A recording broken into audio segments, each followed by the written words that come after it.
Nosotros llevamos ya, sí, amén, ya, gracias, varias predicaciones sobre un par de versículos, ¿cierto? Estamos en Romanos 12:2 y yo quiero partir resumiendo o sintetizando como introducción algunos aspectos de este libro, de los capítulos anteriores, que hay que tenerlos siempre de referencia cuando entramos al capítulo 2. Gracias. No, sí, no ocupe espacio. Bien, vamos a orar primero. Padre eterno y misericordioso, Señor, en el nombre de Cristo Jesús, te rogamos, Señor, que su Espíritu Santo, Señor, esté guiando nuestro corazón y mente, Señor, para que con el amor de Cristo recibamos esta palabra, Señor. Te lo agradecemos en Cristo Jesús. Amén. El apóstol Pablo comienza el capítulo 12 de esta carta a la iglesia de Roma del siglo I. Estamos hablando del año tal vez 58, 59 del primer siglo. Llamando a los salvos, a los creyentes, a los salvos en Cristo, diciéndoles, así que, en consecuencia, hermanos, os ruego por las misericordias de Dios. ¿Qué está diciendo el apóstol Pablo? Es decir, nos dice lo que debemos hacer y cómo debemos vivir de acuerdo a las misericordias que Dios ha hecho abundantemente por nosotros y en nosotros. Y esas están descritas, explicadas y delineadas y profundizadas en los 11 capítulos anteriores que describen las misericordias de Dios en los pecadores. Esas misericordias tienen un nombre, se llama Evangelio de Dios por Cristo Jesús. Ahí comienzan todas, es el origen, y están todas las misericordias de Dios para el pecador, que es el amor supremo de Dios, Cristo, por la humanidad. El amor de Dios supremo por la humanidad es Cristo. Y el amor de Dios tiene dos partes. Una se llama gracia y la otra se llama misericordia. ¿Qué es la gracia? Un regalo. Dios nos regala lo que no merecemos. ¿Qué nos regala? La salvación. No la merecemos. Y eso es gracia. Y la otra parte del amor de Dios se llama misericordia. Se compadece de nuestras miserias. ¿Y qué es lo que es eso? Dios no nos da lo que merecemos, sino que hace misericordia. Téngalo presente siempre. Cuando hable del amor de Cristo, de Dios por medio de Jesucristo, es gracia y misericordia. Y en Cristo Dios nos da eso precisamente, su gracia y su misericordia para salvación, para santidad, para que Dios sea glorificado ante hombres y ángeles. Tenemos que tener presente que desde que Adán y Eva pecaron, toda la raza humana está condenada, maldecida por Dios mismo, a causa de la primera desobediencia de Adán y Eva. Porque todo pecado es contra Dios. Y queda la raza humana toda destituida de la presencia de Dios y bajo el juicio condenatorio. Todos, los incrédulos morales, los judíos creyentes en la ley, los religiosos, los sin religión, los indiferentes, los muy religiosos, todos están bajo el juicio a causa del pecado que vive en nosotros, que se originó en Adán y Eva, y nos hace impotentes para salir de esa condición de la condena de Dios por nuestros propios medios. Entonces, en la frase que sale en Romanos 3 al inicio, dice, no hay justo ni aun uno. Y en esa frase se resume la condición humana ante Dios. Por tanto, la gracia y la misericordia de Dios es Cristo, que es Dios hecho hombre, santo, que carga nuestra maldad, y Dios Padre castiga nuestro pecado en el sufrimiento y muerte de su Hijo. En la muerte de Cristo nuestro pecado es pagado, y en su resurrección con cuerpo glorioso somos llevados a la vida eterna. Y esto es por el don de la fe en Cristo, de la fe en su vida y en su obra. ¿Y los beneficios cuáles son? Somos reconciliados con Dios. Dios ya no está más en guerra con nosotros, y nosotros contra Dios. Somos reconciliados, tenemos la paz con Dios. ¿Qué más? Somos salvos de la condenación del pecado. Somos hechos santos. Somos llevados a la gloria de Dios. Somos hechos herederos de Dios en Cristo Jesús. Muchas bendiciones. Todas son regaladas, hermano. Entonces, por la misericordia de Dios, las cuales nos capacitan ¿para qué? Y ahí viene la otra parte del versículo que dice, entregar nuestro cuerpo como sacrificio vivo para el servicio del Señor. ¿O no? Y somos llamados a conformarnos, a no conformarnos, a no ser moldeados por el mundo, a adquirir las formas del mundo, los valores de la vida del mundo, de este tiempo. Porque el mundo quiere moldear a los cristianos a los valores engañosos del viejo hombre. Y lo hace por medio de los deseos del viejo hombre para que se imponga. ¿Cuál es el viejo hombre? Acuérdese su vida interior de ser cristiano. Y el mundo quiere que eso se imponga para los cristianos, para todos los cristianos. Y dice, eso es lo normal. En fin. Y la otra forma, tergiversar, desfigurar la persona de Cristo, promoviendo un Cristo que no está en la Biblia, convirtiendo a Cristo en un ídolo a gusto del consumidor. Hay mucho de eso, ¿cierto? Cristo puro amor, no hay juicio. En fin. Y ya vamos a ver la segunda parte del versículo, Romanos 12, 2b, que dice lo siguiente. Dice, sino transformados por medio de la renovación de vuestro entendimiento. Ahí vamos a estar. Y el título de este sermón sería Una mente para Cristo, parte 3. Sino transformados. Aquí la transformación, ¿de qué está hablando? Transformados vuestra persona completa. ¿Cómo? ¿Por medio de qué? De la renovación de vuestro entendimiento. Y ahí habla de la renovación, de un cambio de nuestra mente, de nuestra forma de comprender las cosas.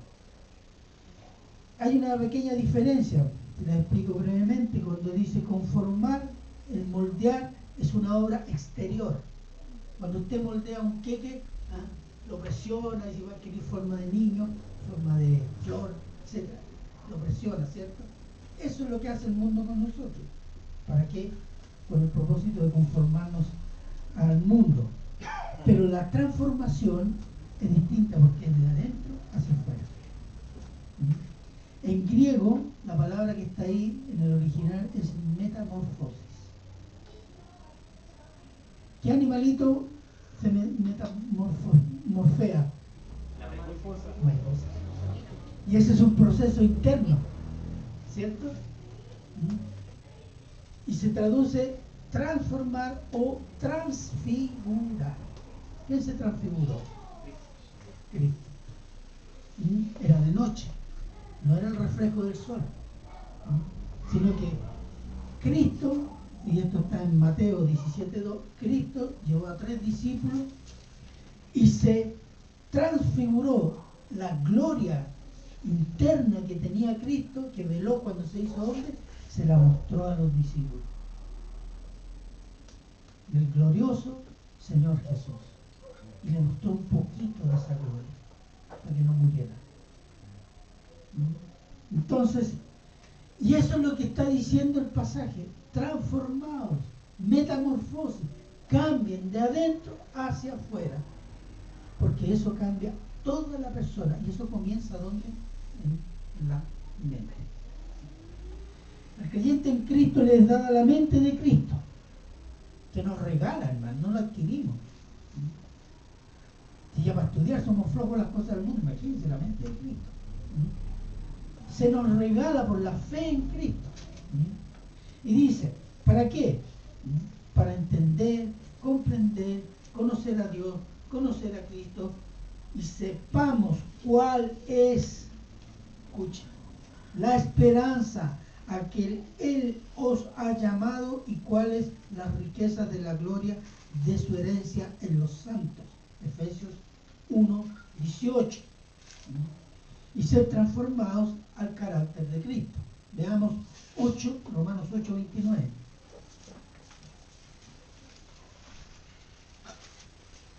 Romanos 8:29.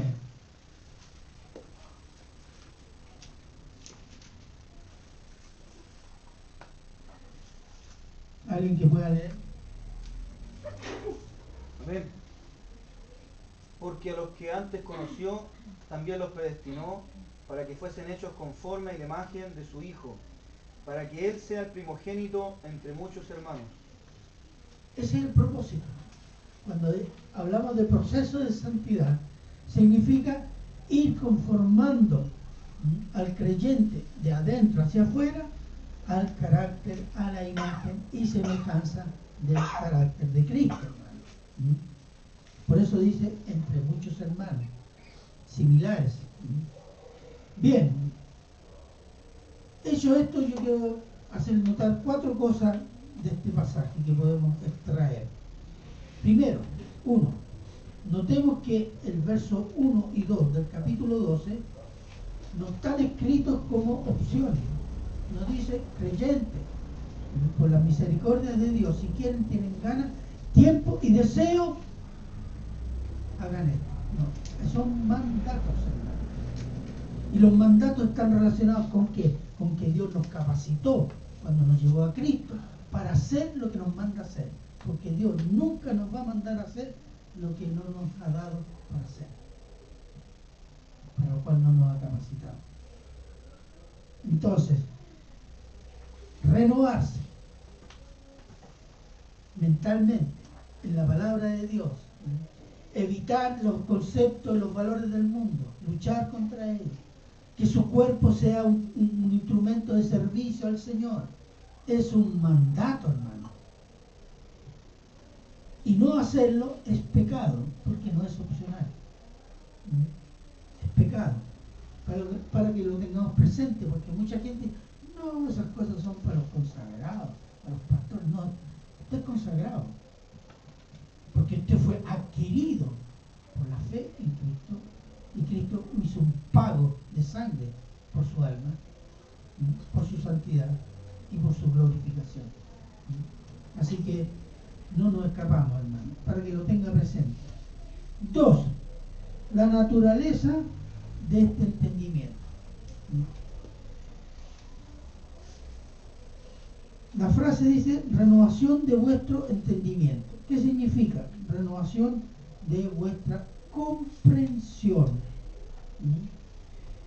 Renovar nuestra comprensión de quién es Dios y de todas las cosas de Dios. El incrédulo, ¿qué dice de Dios? Lo desprecia, habla mal de Dios. Y de las cosas de Dios, peor. Entonces, nuestra comprensión, ¿cuál es? Adquirir conocimiento de quién es Dios y amar lo que Dios ama.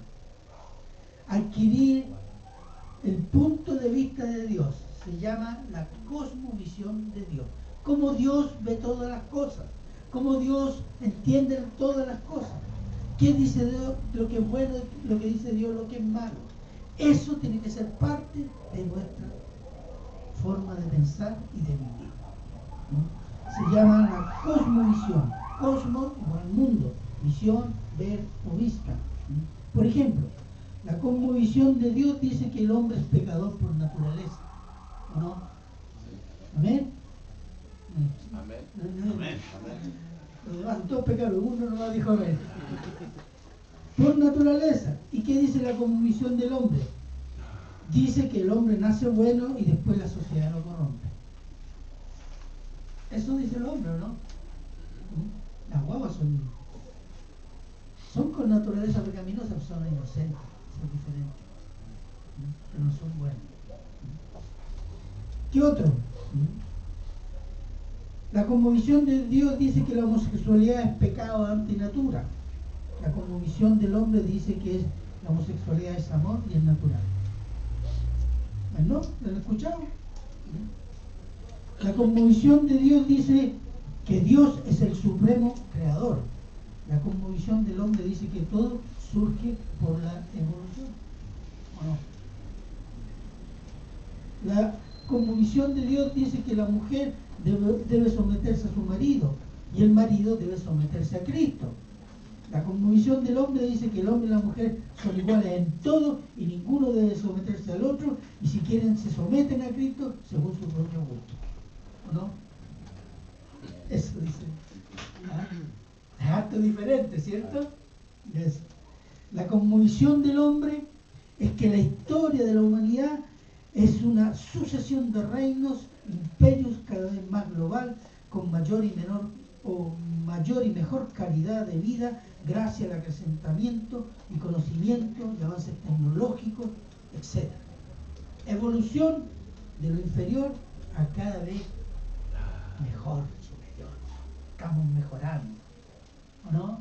Chile camina al desarrollo, hace más de un siglo que camina al desarrollo. No importa. El mundo está mejorando. ¿En qué? En que antes Sodoma y Gomorra estaba en una parte de Canaán, hoy día es el planeta. ¿Hay mayor conocimiento? Sí. ¿Mayor tecnología? Sí. Pero eso da mayor posibilidad de pecar, con más fuerza. ¿O no? Bueno, pero ¿qué dice la cosmovisión de Dios? Y esto lo tomé de un teólogo que se llama John Stott. ¿Cuál debe ser la visión nuestra para ubicarnos en este mundo, en esta historia, y lo que tenemos que hacer y lo que no tenemos que hacer? Primero, entender la creación de Dios, que eso es lo bueno. Porque la creación, cuando fue creada, ¿qué dijo Dios? Era buena en gran manera, ¿cierto? La caída, eso es lo malo, ¿cierto? ¿La caída qué? La desobediencia de Adán y Eva, y fue la caída de la gracia y de las bendiciones de Dios, y estamos en la naturaleza pecaminosa. Después la redención, que eso es lo nuevo, ¿cierto? Porque Dios decidió no eliminar la raza humana contaminada de pecado, sino redimirla, y eso es lo nuevo. Y la consumación de todas las cosas. ¿Qué significa eso? La perfección. La eliminación de los pecados y tierra nueva, cielo nuevo, eliminación del pecado, etcétera, etcétera. En esta cosmovisión, ¿dónde nos ubicamos? Periodo de redención, somos redimidos. ¿Y de dónde camina el mundo? Juicio, al fin de todas las cosas, para la nueva creación que va a ser perfecta. No estamos caminando hacia lo mejor. Lo que estamos caminando, el mundo está caminando a una conflagración de juicio. Entonces se fija que la visión del hombre y la visión de Dios es diferente. Entonces cuando hacemos de redención, ¿cuál es mi tarea? ¿Cuál es mi rol en este momento, en esta parte de la historia? Glorificar a Cristo con mi testimonio, para que otros sean atraídos a Cristo y sean salvos. ¿O no? Estamos en esa tarea hace 2000 años. Entonces, 3. Entre la cosmovisión de Dios y la cosmovisión del hombre hay una batalla. Y este es el punto. La guerra por la renovación de nuestro entendimiento. Y tenemos que entender que entre la cosmovisión de Dios, que la tenemos en la Biblia y aquí tenemos la mente de Cristo, y la cosmovisión del mundo hay una guerra espiritual. una guerra que se libra en nosotros y en el mundo. Es una guerra cósmica, no guerra estelar, no significa eso. Guerra cósmica significa universal. Universal. Por la mente de los seres humanos, sean hombres, sean mujeres. Hay una batalla por la mente. Y nosotros estamos inmersos y somos parte de esta batalla. Segunda de Corintios 10, 3, 5.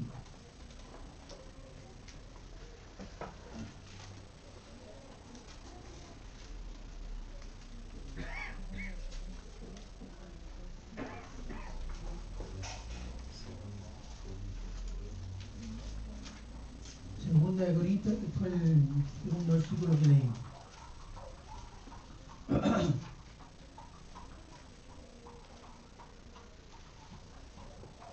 Versículo 3. Voy a comenzar de ahí. Dice, pues aunque andamos en la carne, no militamos en la carne. El apóstol Pablo usa este argumento por una razón muy precisa. Si ustedes leen ahí, el apóstol Pablo está respondiendo a una serie de acusaciones que han sido lanzadas contra él y sus colaboradores en la iglesia de Corinto. Y una de las acusaciones era que Pablo andaba en inmoralidades, era carnal. Entonces él responde de esta manera. La respuesta del apóstol Pablo es que dice, somos seres humanos, vivimos en la carne, pero no peleamos en la batalla en la carne. Nuestra milicia es espiritual, milicia, soldados, militantes, etc. Él está hablando en un vocabulario militar. Nosotros no militamos en la carne, ¿sí? No usamos la carne para dar la batalla espiritual. Nosotros usamos otra cosa. No militamos en la carne. Versículo 4. Dice, luego, porque las armas de nuestra milicia no son carnales, sino poderosas en Dios para destrucción de fortaleza. Porque las armas de nuestra vida y lucha no son carnales, no son humanas. ¿Cuáles son las armas humanas? No es el pensamiento más agudo, ni la filosofía más acertada, ni la estrategia más astuta, ni la erudición más acabada, ni la emoción más intensa, ni el agua más bendita, ni el pensamiento superpositivo, ni la alabanza con la más grande orquesta. Ninguna de esas cosas sirve para la guerra espiritual. Son inútiles. ¿Por qué? Porque son humanas, están hechos con los límites humanos y con la naturaleza pecaminosa del ser humano. Miren lo que dice Santiago 3:15. Si alguien puede leerlo, por favor.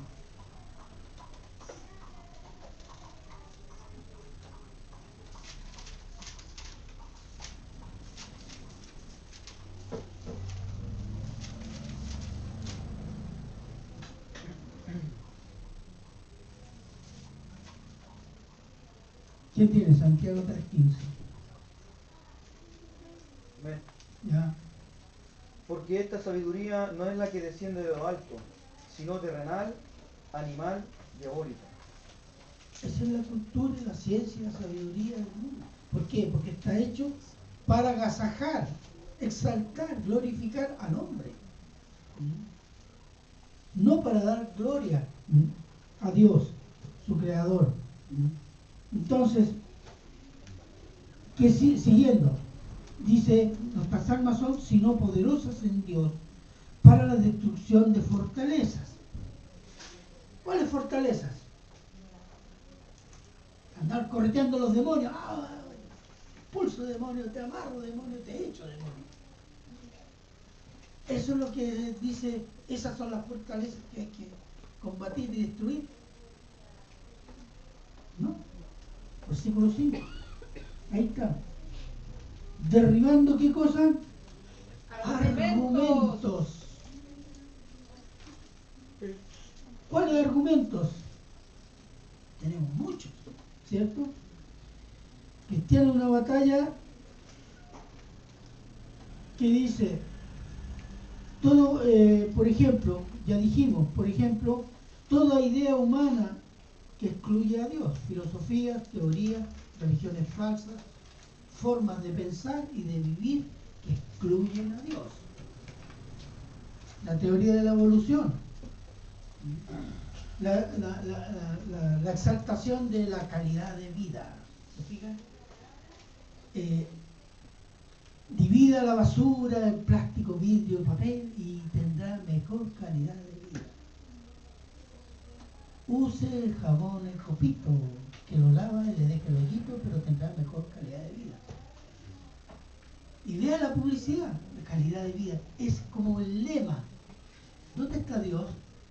Ah, no, pues ya estamos con problemas, ya no hay calidad de vida. No aparece.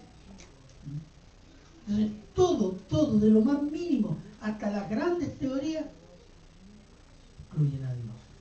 Y esas son las fortalezas que tienen presa la mente y la vida de la gente. Porque como pensamos es como vivimos. Si pienso que Dios no existe, yo voy a vivir. La moralidad para mí es relativa, según me convenga. ¿Cierto? Entonces, esa es mi prisión. Esa idea de que Dios no existe. O que Dios es acá. O una visión del mundo como las que mencionamos anteriormente.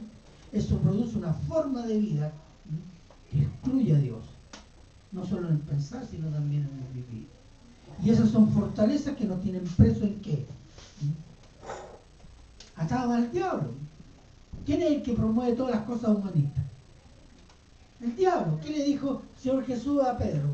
Cuando Pedro le dijo, Señor, no vayas a la cruz. ¿Qué estás diciendo? ¿Cómo si tú eres el supremo, el Mesías, el que tiene que ir a Jerusalén y declarar el reino? ¿Cómo te vas a morir? ¿Y quién le dijo al Señor Jesús? Atrás, Satanás, porque pones la mira en las cosas de los hombres y no en las cosas de Dios. ¿Se fija? ¿Quién promueve todas estas ideas? El infierno, de ahí vienen. Entonces, dice, destrucción de estas fortalezas, así, desmenuzarles la mente, desnudarlas, demostrar lo falso que son y lo peligroso que son. ¿Para qué? Para que las personas puedan ir a Cristo, obedecer a Cristo, conocer a Cristo. Porque a veces, ¿qué es lo que nos quita? La esperanza en el amigo, en el banco, cuando nadie nos pasa plata. Y ahí vamos a Dios. Ahí se quebró nuestra seguridad.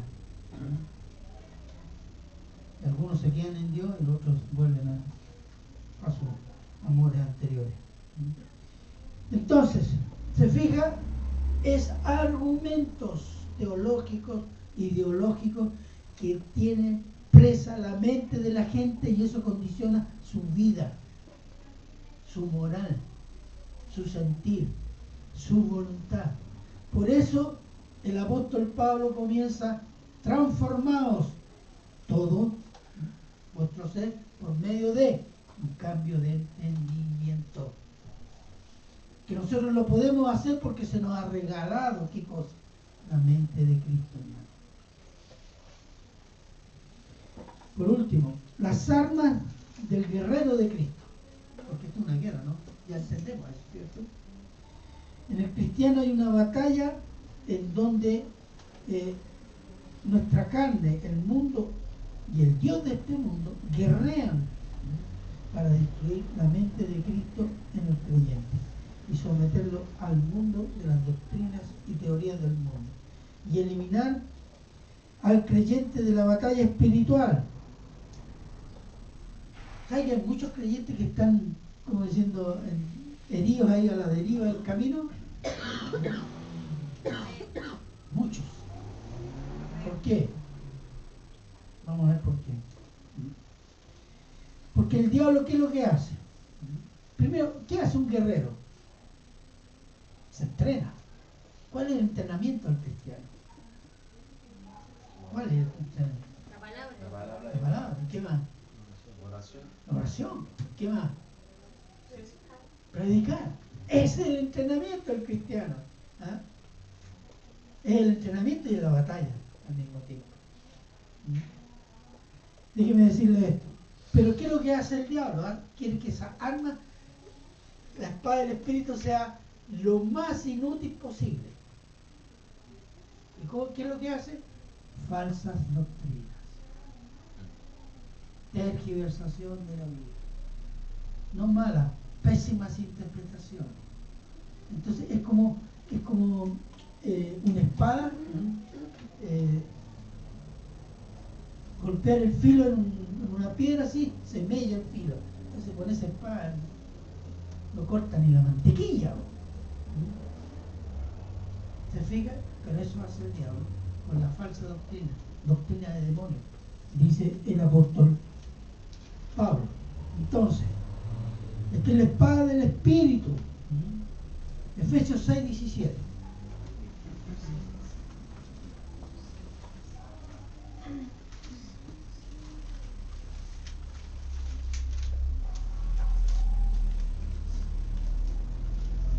Efesios 6:17. ¿Qué dice? Amén. Ya. Y tomad el yelmo de la salvación y la espada del Espíritu, que es la palabra de Dios. Amén. Amén. ¿Cómo se defendió el Señor de la tentación del diablo? La palabra. ¿Qué dijo? Escrito está. No dijo, te desarmo, te expulso, te amarro. No. Pero Dios hace eso. Y echa al demonio y ya, hermano, estamos libres del demonio. Ay, ay, ay. El Señor dijo, escrito está. Él como hombre usó el instrumento más poderoso que Dios haya puesto en las manos de sus hijos, su palabra.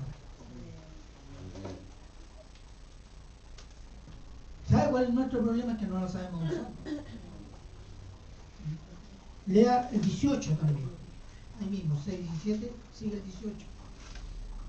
Orando en todo tiempo con toda oración y súplica en el Espíritu, y velando en ello con toda perseverancia y súplica por todos los santos. Amén. ¿Ve? ¿Cuál es la otra parte de la batalla, del instrumento de la oración? Orando por los hermanos, unos por otros. ¿Se acuerdan que los romanos y los griegos hacían como un cubo con los escudos? Se ponían adelante, un fila con los escudos, y después encima para capear las flechas, y era como un tanque armado. Esa es la oración. Uno protege al otro contra los dardos que nos tira todos los días el maligno. ¿Cómo estamos en oración? Sí, es que no alcanzo. Bueno, entonces le llegan flechazos por todos lados. ¿No? Amén. ¿Qué dijo el Señor Jesús? Velad y orad. ¿Por qué? El espíritu está dispuesto, pero la carne es débil. Cuídense. ¿Cómo? Orando, orando, orando. ¿Qué dice 1 Tesalonicenses 5:17? Orar sin cesar, constante, permanente. Porque estamos bajo asedio y estamos en guerra permanente, hermano. Entonces, para que lo tengamos bastante claro. El conocimiento, bueno, y eso es como el soldado. El soldado, usted sabe que tiene un mandato. Los que hicieron el servicio militar, ¿cuál es el mandato? Su arma tiene que estar impecable en todo momento. Debe limpiarla. Debe tenerla lista para usarla. Y la tiene que tener en una forma que pueda sacarla para el uso rápido. No puede tener el fusil sucio. No puede tener la mira doblada. Ese es soldado muerto a la primera. ¿Y qué más tiene que hacer? Entrenarse. El que tiene pistola tiene que estar afinando su puntería, entrenándose. El soldado que tenía espada, ¿qué hacía? Se entrenaba diariamente.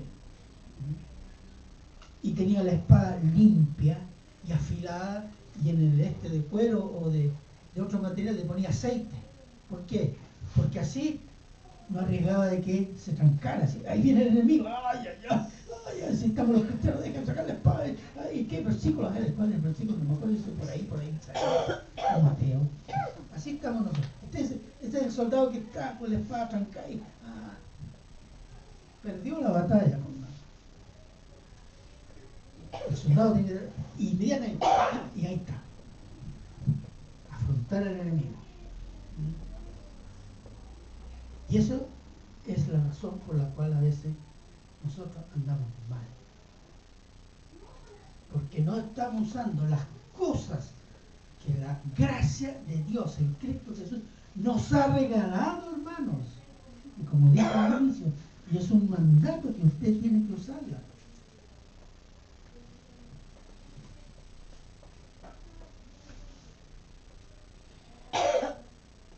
Tenemos que, yo quiero explicarle algo. El conocimiento de Dios tiene tres aspectos: saber la verdad, entender la verdad y practicar la verdad. Y ahí entra lo de usar los medios que Dios nos da para la lucha espiritual. Entonces, los incrédulos saben la verdad, pueden saber la verdad, hasta pueden entender la verdad, hermano. ¿Usted sabe que los demonios saben más que usted? El diablo es más refinado teológicamente y además es harto ortodoxo a veces. Miren lo que dice Santiago 2:19.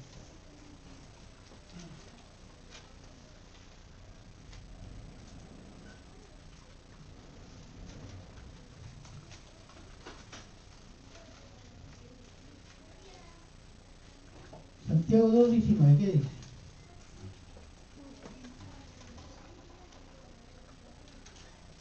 Amén. ¿Ya? Tú crees que Dios es uno, quien hace. También los demonios creen y tiemblan. Los demonios saben y entienden. Ese es el sentido de ese creer, pero no obedecen. Entonces, déjeme decirle esto, y yo se lo dije una vez a unas personas que parece que se enojaron.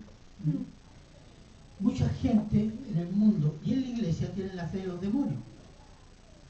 Saben, entienden, pero no creen. No confían en Dios. Sí, yo entiendo, pero es que no conoce realmente quién es nuestro Dios, ni la obra de Jesucristo. El practicar la verdad, el obedecer la verdad, es evidencia de fe y confianza, hermano. Si usted sabe y entiende la verdad y no la está obedeciendo, es una evidencia de que no confía en el Señor. Pero si usted practica lo que sabe que tiene que hacer, es confianza, eso es fe. El saber y el entender es necesaria para creer, pero no es suficiente, porque los demonios también saben y entienden. Entonces, ¿cuál es el efecto de la práctica? Juan 14:21.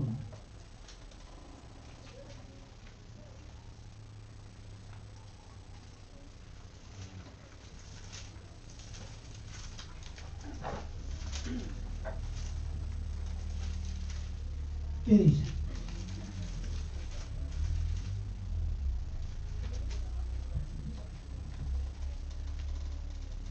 Amén. ¿Ya? El que tiene mis mandamientos y los guarda, ese es el que me ama. Y el que me ama será amado por mi Padre, y yo le amaré y me manifestaré a él. Gracias, hermano. Dice, el que tiene mis mandamientos, el que tiene mis mandamientos es el que los conoce, y después hasta los entiende. Y después dice la otra palabra, dice, y los guarda. ¿Qué significa? Que los estudia, los memoriza y los practica. Ese es el que me ama. ¿Se fija la relación de la confianza y amor? ¿Cuál es la evidencia? Obediencia. ¿Por qué yo obedezco? Porque lo amo. Y creo y tengo confianza en él. porque lo amo. Y eso es acrecentar mi amor. ¿Y cuál es el efecto de la obediencia? Será amado por el Padre y por Cristo. Y Cristo será manifestado en él, es decir, será evidente en él. La presencia de Cristo, hermano, no se da por que usted tiene una visión, tiene un sueño, se cae, o le lengua, o salta y canta, etcétera, etcétera. No. La evidencia de Cristo en nosotros es la obediencia. Eso es lo que dice la palabra. Yo no lo puedo agregar ni quitar nada más. Entonces, si yo tengo la obediencia a Dios y a la palabra de Jesucristo, yo estoy conociendo a Dios y a Cristo por experiencia, hermanos. Esa es la experiencia. No solo de mente, no solo sé, no solo entiendo, sino porque lo obedezco, yo estoy experimentando a Cristo. Y eso me da un mucho mayor conocimiento, porque es un conocimiento que involucra mi mente, mi corazón y mi voluntad. Y porque no obedecemos sabiendo y entendiendo, nosotros tenemos caídas, hermano.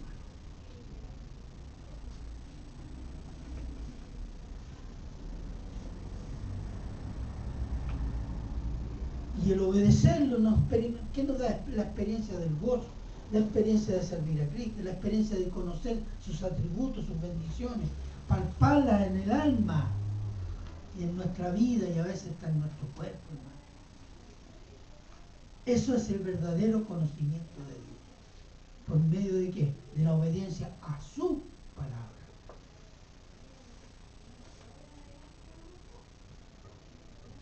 Los cristianos caemos abatidos.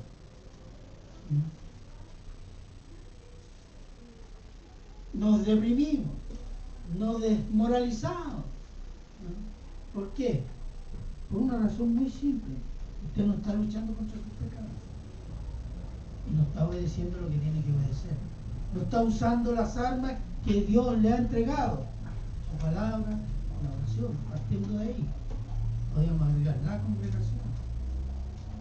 No está obedeciendo. ¿Y eso es que nos lleva, hermano? A una vida cristiana malísima. Una vida cristiana que no honra al Señor. Dicen que luchamos, ¿no? Si, mire, nosotros la mayor parte de las veces luchamos en la carne. Es como querer apagar un incendio con benzina, ¿no? Usted tiene que llenar su mente de la palabra de Dios cuando dice Colosenses 3:16. Llenen su corazón de la palabra de Cristo. Y eso es lo que nos va a ir cambiando la visión de todas las cosas, de experimentar por medio de la obediencia quién es Dios, cómo nos bendice Dios, cómo nos habla Dios, cómo nos amonesta Dios. Porque mientras no hagamos eso somos insensibles, hermano. Puede ser un erudito, pero puede ser insensible a Dios.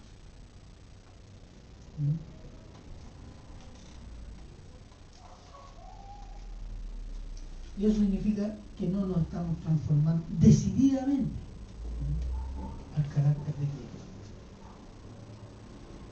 Entonces debemos luchar y practicar ¿con qué? Con las armas que Dios nos ha dado.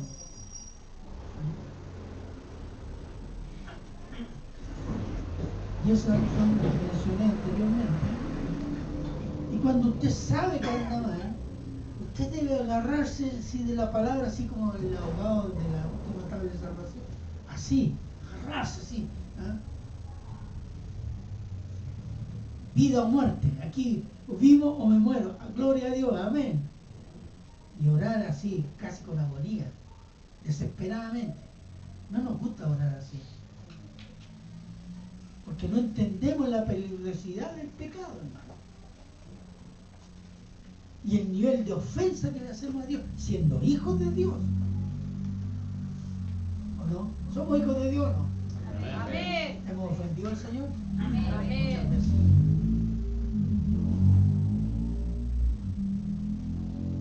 Y es por eso, hermano, porque nos estamos usando en esta guerra espiritual lo que Dios nos ha dado por medio de Jesucristo. Bueno, hay muchas razones. Generalmente yo doy dos razones. Una razón que no conocemos la profundidad del pecado en nosotros. Mientras no conozcamos a Dios no vamos a entender esa profundidad del pecado en nosotros. Cuando entendemos eso, luchamos. No quiero caer de nuevo. No quiero ofender a mi Señor. Y esto es usted. Porque cada uno dice, no, es que el pastor no entiende mi problema. No, el pastor es hombre, así que no me puede entender. Yo soy mujer, mis conflictos. ¿No? Y yo estoy mal aquí porque no estoy casado, no hay pastor.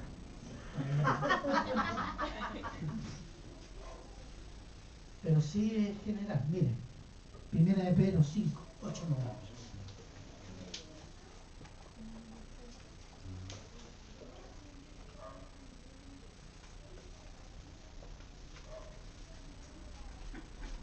Primera de Pedro 5, versículos 8 y 9. Lea primero el 8, después vemos el 9.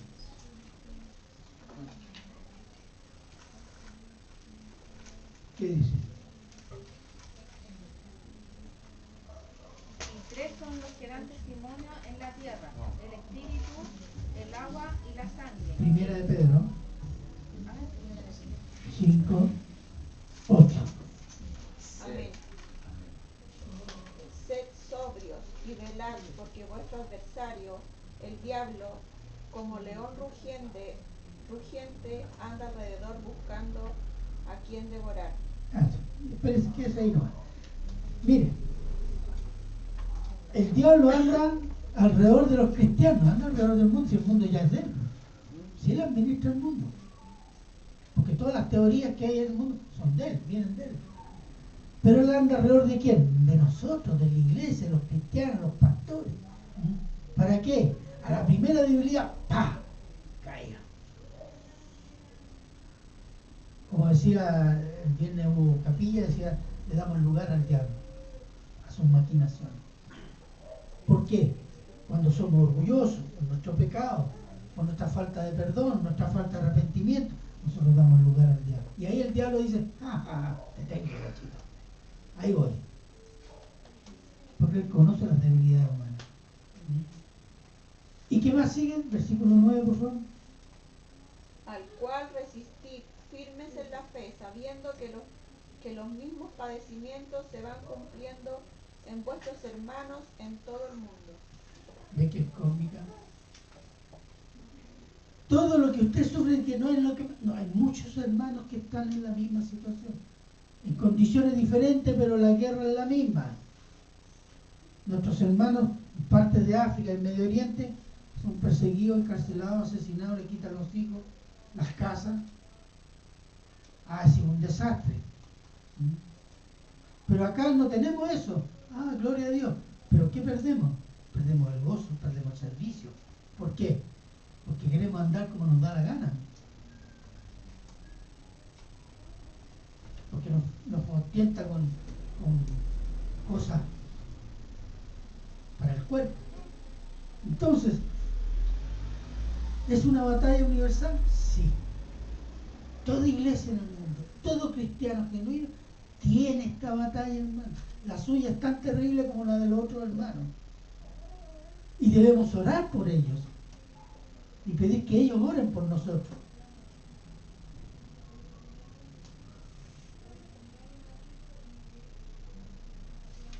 Todos participan y padecen de esta batalla, esta gran guerra espiritual, por la renovación de nuestro entendimiento para ser transformados al carácter de nuestro Señor y Salvador Jesucristo. Hermanos, Dios no perderá ni pierde esta guerra, porque Dios ya la ganó ya. La ganó en la cruz de su Hijo, Jesucristo.